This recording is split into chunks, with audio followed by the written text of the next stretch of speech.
Good morning పిల్లలు. ఈ రోజు మనం ద్విత్వాక్షరాలు అంటే ఏమిటి, వాటిని ఎలా రాయొచ్చు అనేది ఒక చిన్న యాక్టివిటీ ద్వారా మనం నేర్చుకుందాం. ద్విత్వాక్షరాలు అంటే ఏంటి అంటే ఒక హల్లుకి అదే హల్లు యొక్క ఒత్తు వచ్చి చేరినట్లయితే ఆ ఏర్పడ్డ అక్షరాన్ని ద్విత్వాక్షరము అని పిలుస్తారు. ఇక్కడ కొన్ని నేను మీకు ద్విత్వాక్షరాలకి ఎగ్జాంపుల్స్ ఇచ్చాను. కాకి కా యొక్క ఒత్తు వచ్చి చేరితే ఖ అవుతుంది. దీన్ని ఇలా ఏర్పడిన అక్షరాన్ని ద్విత్వాక్షరము అంటారు. ఇలా చేరిన ఈ అక్షరాలతో నేను కొన్ని పదాలు తయారు చేశాను. అవేంటో మనం చూద్దాం.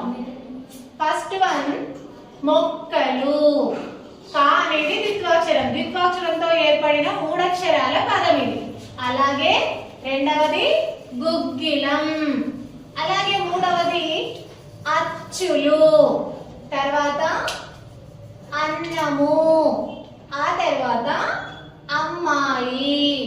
ఇలా ద్విత్వాక్షరాలతో మనం 2 అక్షరాల పదాలు, 3 అక్షరాల పదాలు, అలాగే 4 అక్షరాల పదాలు కూడా చేసుకోవచ్చు. సంయుక్తాక్షరాలకు సంబంధించిన మరో చిన్న యాక్టివిటీతో మళ్ళీ కలుద్దాం. Thank you everyone.